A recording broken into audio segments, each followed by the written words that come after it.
62, I'm years 62 years young, old. I never had a job. I just go live where there's an economy. wow. As consumers, that's what you need if you have a product or service, someone who can buy it. So you weren't looking for a check or a job. Never. You was looking for a consumer. I'm looking for some money. All right. So, and you learned at an early age that you don't need a job to get money. Well, I saw my dad, who was a strong Leo man, worked at the steel mill. And what happened was they laid everybody off when the Vietnam War went over, and all these men became punks and weak, and the women were taking care of them. And I said to myself, man, I'm not going to give nobody a chance to fire me. Wow. And I'm not going to do it because it broke my heart to see my dad, become this. Because all he knew was steel. He didn't know anything. They didn't train him to do anything else. And he died early at 55. I mean, it really. Oh man. That's when the wino got started, because all these guys who got laid off would just sit around drinking wine and playing checkers, and you know what I'm saying? Right. Wow. And just giving up on life because they didn't know what else to do. Wow. So for you, being an entrepreneur wasn't just about money; it was about preserving your manhood. Yeah, man. I'm not a good man. I can't work for nobody.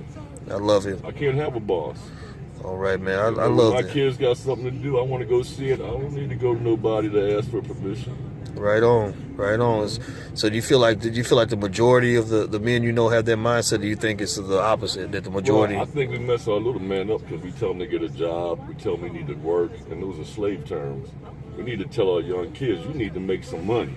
And so their minds will open up and they can start innovating, because it's hard to get a job when 10 million people are applying for the same job.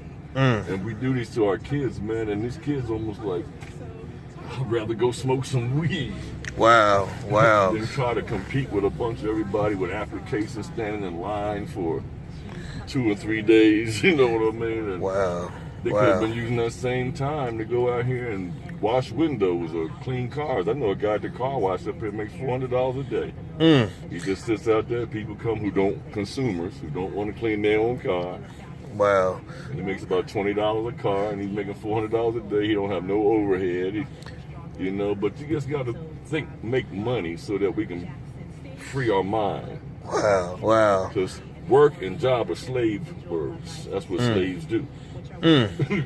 Wow, man, you preaching. It's funny. Did you catch the speech I gave? No, I didn't. That's what's funny. You didn't hear the speech. I was talking about this, but you didn't hear preaching. I know Ron. I'm his personal assistant. So okay. Ron's from Oakland. I'm from Philly. I'm Malcolm X. He's Black Panther.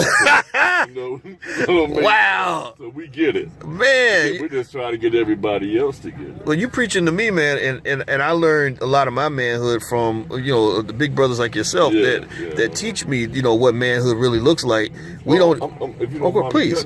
I do taxes, and the people who work for all these years, man, by the time they get retired, they're so beat up from working all them years, and they ain't making as much money, and they're like the slave that you said, you're free now. And then you tell the retired person, you're free now, you ain't gotta work no more. And they gotta figure out what to do with 10 hours a day. Wow. And that ain't easy. And no skill in terms of how to make their own money. How to do something else. Wow, so man. Then they end up working at Walmart.